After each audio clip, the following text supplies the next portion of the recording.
मैं पिछले 2 साल से ओला चला रहा हूं। इन 2 सालों में मैंने बहुत कुछ देखा, नशे में धुत सवारियां, अजीबोगरीब बातचीत, यहां तक कि कुछ देर रात के इमरजेंसी मामले भी। लेकिन जिस चीज का सामना मैंने एक सर्द, शांत रात में किया, उसका अनुभव मुझे कभी नहीं हुआ था। वो रात करीब 11:45 बजे की थी।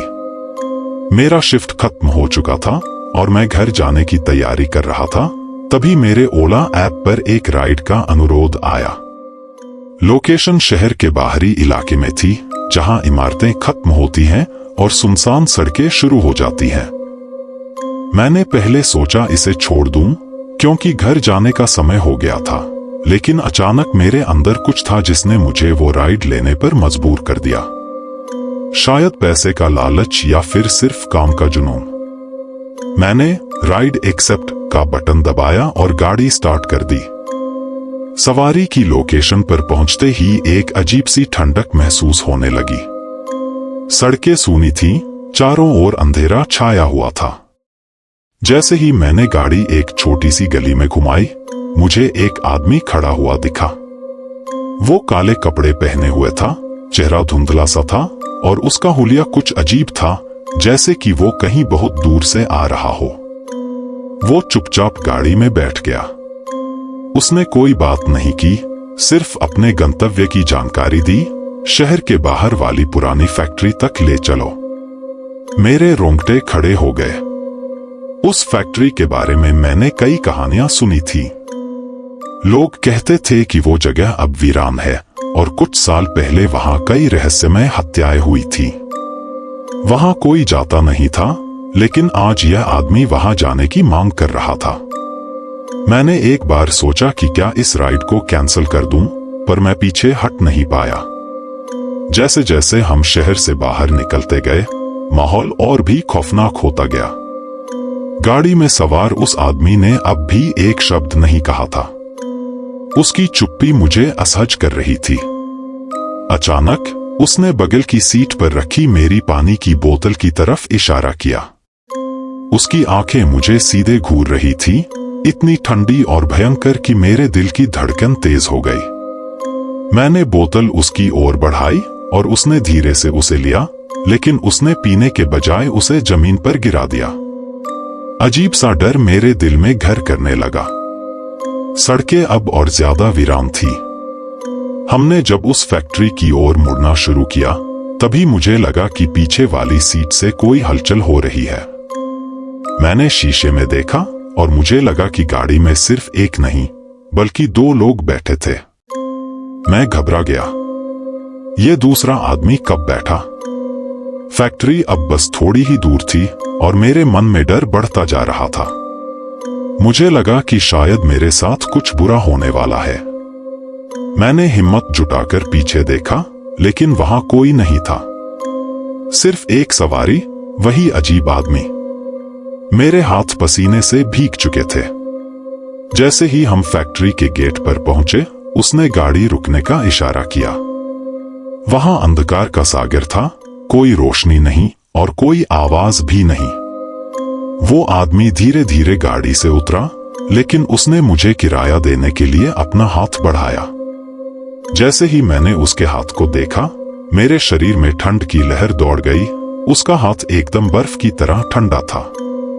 मैंने घबराकर उसके पैसे लिए और जल्दी से गाड़ी स्टार्ट की। मैं वहां से जितनी तेजी से हो सकता था भागने की कोशिश कर रहा था, लेकिन तभी पीछे वाली सीट से फिर वही हलचल हुई। इस बार जब मैंने शीशे में देखा, तो एक अजीब सी छाया मुझे घूर रही थी और उसके चेहरे पर भयानक हंसी थी। मैंने गाड़ी रोक दी और बाहर कूद पड़ा। फैक्ट्री के बाहर अंधेरे में वो छाया अब धीरे धीरे मेरी ओर बढ़ रही थी। मेरे पैरों ने साथ छोड़ दिया। मैं भागना चाहता था, लेकिन जैसे शरीर जाम हो गया हो। अगर आप इस डरावनी घटना की सच्चाई जानना चाहते हैं और ऐसी ही और कहानियां सुनना चाहते हैं, तो चैनल को सब्सक्राइब करें और अगले हिस्से का इंतजार करें। मेरा शरीर जैसे बेजान हो गया था। दिल की धड़कनें कानों में तेज गूंज रही थी। वो छाया धीरे धीरे मेरी तरफ बढ़ती आ रही थी और मैं अपनी जगह से हिल भी नहीं पा रहा था। मेरी आंखों के सामने अंधेरा छाने लगा। अचानक मैं जमीन पर गिर पड़ा और मेरे होश उड़ने लगे। जब मुझे होश आया तो मैं अब भी फैक्ट्री के पास ही था, लेकिन अब सुबह हो चुकी थी। सूरज की हल्की रोशनी फैक्ट्री की टूटी हुई दीवारों पर पड़ रही थी और चारों ओर शांति थी। मेरी गाड़ी ठीक वहीं खड़ी थी, लेकिन पिछली रात का कोई नामो निशान नहीं था। ना वो आदमी, ना छाया और ना ही कोई आवाज। कुछ देर के लिए लगा कि शायद ये सब मेरा भ्रम था, लेकिन जब मैंने गाड़ी के अंदर देखा तो मेरे हाथ पैर कांपने लगे।